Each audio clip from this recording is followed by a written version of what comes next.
Assalamualaikum warahmatullahi wabarakatuh. Hai, perkenalkan nama saya Alia Zumara dengan NIM E10112210117 dari Program Studi Administrasi Publik, Fakultas Ilmu Sosial dan Ilmu Politik. Sebelum masuk ke pembahasan tata ruang dalam manajemen lingkungan, kalian tahu nggak sih kenapa instrumen tata ruang ini perlu dalam penyusunan manajemen lingkungan? Karena instrumen tata ruang dalam penyusunan administrasi manajemen lingkungan merupakan wadah utama bagi semua aktivitas pembangunan. Jika tata ruang tidak diatur dengan baik, maka pengelolaan lingkungan akan sulit dikendalikan, dan dampak negatif terhadap lingkungan bisa terjadi secara masif dan sistemik. Untuk pembahasan selanjutnya, mari kita bahas mengenai tata ruang. Tata ruang dalam konteks manajemen lingkungan merupakan instrumen penting dalam pengaturan penggunaan ruang di suatu wilayah. Hal ini dilakukan dengan mempertimbangkan aspek lingkungan, sosial, dan ekonomi untuk mencapai tujuan pembangunan yang berkelanjutan. Setelah kita memahami pentingnya tata ruang dalam konteks lingkungan, kita perlu mengacu pada dasar hukum yang mengaturnya, yakni Undang-Undang Nomor 26 Tahun 2007 tentang penataan ruang dalam Pasal 1 Ayat 1. Nah, untuk lebih memahami ruang itu sendiri, kita perlu mengenal jenis-jenis ruang yang diatur dalam undang-undang tersebut. Yang pertama ada ruang daratan. Ruang daratan adalah ruang yang terletak di atas dan di bawah permukaan daratan, termasuk permukaan perairan darat dan sisi darat dari garis laut terendah. Yang kedua ada ruang lautan. Ruang lautan adalah ruang yang terletak di atas dan di bawah permukaan laut, dimulai dari sisi laut dari garis laut terendah termasuk dasar laut dan bagian bumi di bawahnya. Yang ketiga ada ruang udara. Ruang udara adalah ruang yang terletak di atas ruang daratan dan ruang lautan sekitar wilayah negara dan melekat pada bumi di mana negara Indonesia memiliki hak yuridiksinya. Setelah mengetahui berbagai kategori ruang, selanjutnya kita bahas bagaimana penataan ruang ini harus dilakukan agar sesuai dengan kondisi nyata di lapangan. Berdasarkan amanat Undang-Undang Nomor 26 Tahun 2007 tentang penataan ruang. Penataan ruang pada konsepnya harus memperhatikan potensi, kondisi, permasalahan sosial, dan budaya, serta memperhatikan daerah kawasan rawan bencana sebagai basis dalam pengembangan dan pengelolaan suatu wilayah. Selain itu, tujuan penataan ruang menurut Pasal 3 Undang-Undang Penataan Ruang yaitu untuk mewujudkan ruang wilayah nasional yang aman, nyaman, produktif, dan berkelanjutan, berlandaskan wawasan Nusantara dan ketahanan nasional. Hal ini terwujudnya keharmonisan antara lingkungan alam dan lingkungan buatan, serta terwujudnya perlindungan fungsi ruang dan pencegahan dampak negatif terhadap lingkungan akibat pemanfaatan ruang. Kapan sih instrumen tata ruang ini digunakan? Ketika perencanaan awal pembangunan, di mana tata ruang menjadi dasar untuk menentukan apakah suatu kegiatan layak dilakukan di lokasi tertentu. Kemudian saat menyusun dokumen lingkungan seperti AMDAL dan UKL serta UPL untuk memastikan rencana tidak melanggar peruntukan ruang. Selanjutnya digunakan dalam proses perizinan agar izin yang dikeluarkan sesuai zonasi, lalu saat proyek berjalan instrumen ini menjadi acuan dalam pengawasan dan pengendalian. Dan yang terakhir pada tahap evaluasi dan revisi, instrumen tata ruang ditinjau kembali untuk disesuaikan dengan kondisi dan kebutuhan baru. Tata ruang wilayah ditetapkan melalui peraturan daerah yang biasa disebut dengan Perda yang mengikat setiap pengambilan kebijakan. Demikian strategisnya tata ruang wilayah ini dalam pengaturan pemanfaatan ruang sehingga harus diimbangi dengan kajian lingkungan hidup strategis agar mampu terwujud pembangunan berkelanjutan.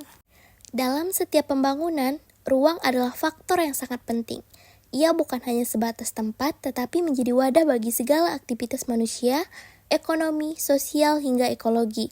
Namun, karena ruang memiliki keterbatasan, maka pemanfaatannya perlu dirancang dan diarahkan dengan matang. Disinilah peran perencanaan tata ruang menjadi krusial, dan salah satu tahap awal dalam perencanaan itu adalah melalui penyusunan Rencana Umum Tata Ruang atau yang kita kenal dengan RUTR. Rencana Umum Tata Ruang atau RUTR adalah dokumen perencanaan ruang yang berisi kebijakan umum, arahan, dan strategi dasar penataan ruang suatu wilayah secara makro.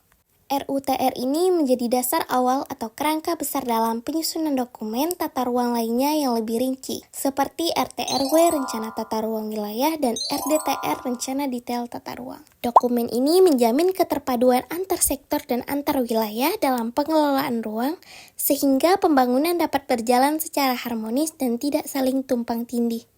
Berikut adalah jenis-jenis dokumen tata ruang yang umum digunakan di Indonesia, sehingga lebih rinci sesuai dengan peraturan perundang-undangan tata ruang, terutama Undang-Undang Nomor 26 Tahun 2007 tentang penataan ruang. Yang pertama ada Rencana Tata Ruang Wilayah, atau yang biasa disebut dengan RT/RW.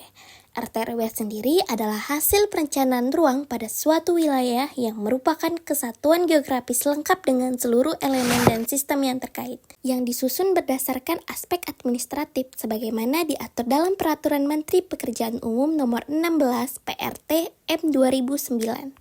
Penyusunan RT/RW ini diperlukan karena ruang memiliki keterbatasan sehingga dibutuhkan regulasi yang mengatur pemanfaatan dan pengelolaannya agar dapat digunakan secara efektif dan efisien. Seperti yang kalian ketahui bahwa dokumen hasil perencanaan ini diwujudkan dalam bentuk peta rencana tata ruang wilayah yang berkaitan mengenai potensi sumber daya, kondisi ekonomi, sosial budaya, politik, dan lingkungan hidup.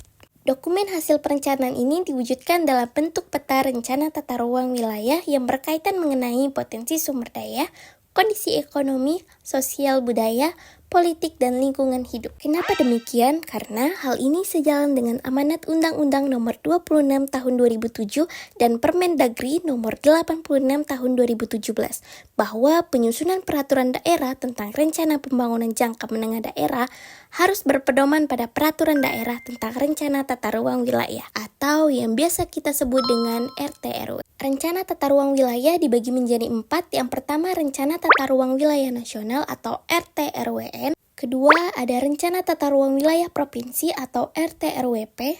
Dan yang ketiga, ada Rencana Umum Tata Ruang Kabupaten atau Kota. Rencana Tata Ruang Wilayah Nasional merupakan dokumen perencanaan tata ruang yang mencakup seluruh wilayah Indonesia.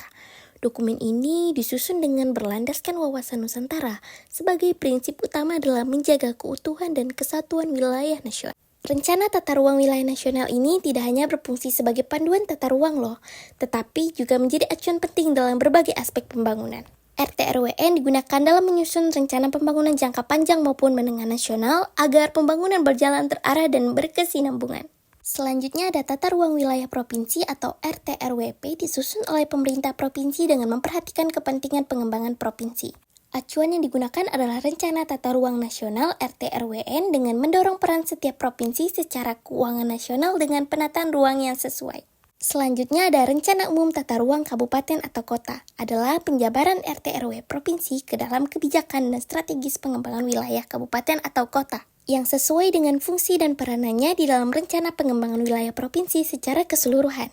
Strategi pengembangan wilayah ini dilanjutnya dituangkan ke dalam rencana struktur dan rencana pola ruang operasional. Selain RT/RW yang sudah kita bahas tadi, maka kita akan masuk ke rencana detail tata ruang atau RDTR.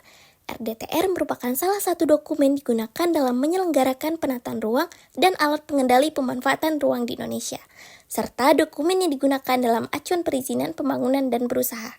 Rencana detail tata ruang disusun dengan tujuan untuk mengatur pemanfaatan lahan secara lebih spesifik pada kawasan yang sebelumnya telah ditetapkan dalam Rencana Tata Ruang Wilayah atau RT/RW. Penyusunan RDTR mencakup perencanaan penggunaan ruang dalam skala yang lebih mendalam, termasuk pengaturan terhadap blok-blok atau zona-zona yang terdapat dalam suatu kawasan fungsional. Maka dari itu, saya akan menyimpulkan dari semua pembahasan tersebut bahwa tata ruang merupakan upaya strategis untuk mengelola dan mengatur pemanfaatan ruang secara berkelanjutan demi mendukung pembangunan yang adil, merata, dan selaras dengan daya dukung lingkungan. Selain itu, dokumen-dokumen yang digunakan tidak hanya menjadi pedoman dalam perencanaan pembangunan, tetapi juga berfungsi sebagai alat kontrol agar pemanfaatan ruang tetap sesuai dengan tujuan yang telah direncanakan. Sehingga dengan ini kita dapat membangun masa depan yang lebih tertata, berkelanjutan, dan berpihak pada kepentingan masyarakat serta kelestarian lingkungan. Karena ruang bukan hanya tempat tinggal, tetapi juga warisan yang akan kita tinggalkan bagi generasi yang mendatang. Berikut adalah beberapa referensi yang saya gunakan untuk menjelaskan video tersebut. Untuk penjelasan tersebut, kurang dan lebihnya saya mohon maaf dan saya ucapkan terima kasih. Wassalamualaikum warahmatullahi wabarakatuh.